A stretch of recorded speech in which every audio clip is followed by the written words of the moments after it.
तो जब सिद्धार्थ वरदराजन, करण थापर या द वायर की आवाज दबाने की कोशिश हो रही है, तो ये दलितों, आदिवासियों और पिछड़ी जातियों, मुसलमानों, महिलाओं, छात्रों, इन सब की आवाज दबाने की ये कोशिश है। किसानों, मजदूरों, क्योंकि इन्हीं की तो आवाज उठाता है द वायर, इन्हीं की तो आवाज उठाते हैं ये तमाम संपादक। बहुत शर्मनाक है ये, बहुत ही निंदनीय है और बहुत खतरनाक है। शर्मनाक ही नहीं, खतरनाक भी है। और ये खतरनाक सिर्फ पत्रकारों के लिए नहीं है, ये मेरे अधिकार का या द वायर के संपादकों के अधिकार का सवाल नहीं है। ये आम आदमी के अधिकार और उनके सवालों का इसलिए ये बड़ा मुद्दा है क्योंकि आप जानते हैं कि 90% से ज्यादा मीडिया पहले ही गुलाम बन चुका है। ये सिर्फ कुछ बची कुची आवाजें ऐसी हैं जो अपनी जान, माल, हर चीज दांव पे लगाकर अभी भी पत्रकारिता कर रहे हैं।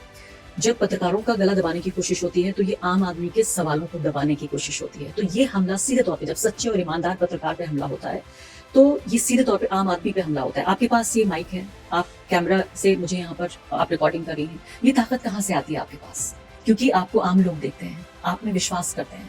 तो आप आईना है समाज का, और सबसे ज्यादा आपके ऊपर अधिकार है उन लोगों का जिनकी आवाज सुनने वाला कोई नहीं है। क्यों ऐसा नहीं होता? पिछले 11 साल में आपने कभी देखा कि कितने बड़े बड़े जो न्यूज नेटवर्क हैं, इनके किसी एंकर को गिरफ्तार किया गया? इनके छोटे मान लेते हैं रिपोर्टर को गिरफ्तार किया गया हो, मान लेते हैं किसी इंटर्न के खिलाफ कोई मुकदमा हुआ हो, क्या सारी गलतियां उधर ही हो रही हैं? ये सोचने वाली बात है कि अगर मान लेते हैं कि एक दफा कोई बताने की भी कोशिश हो रही है कि कोई राजद्रोह किया है, ये तो बहुत बड़ा मुकदमा है, मैं तो कहती हूँ छोटा चोरी चकारी का मुकदमा, या मान लेते हैं मिस इन्फॉर्मेशन का मुकदमा कि आपने झूठी खबर फैलाई, तभी आपने किसी बड़े अखबार, किसी चैनल के किसी व्यक्ति पर जेल जाना दूर की बात है, आपने मुकदमे भी देखे। तो ये अपने आप में ये बिल्कुल आईने की तरह साफ है कि कोशिश क्या हो रही है।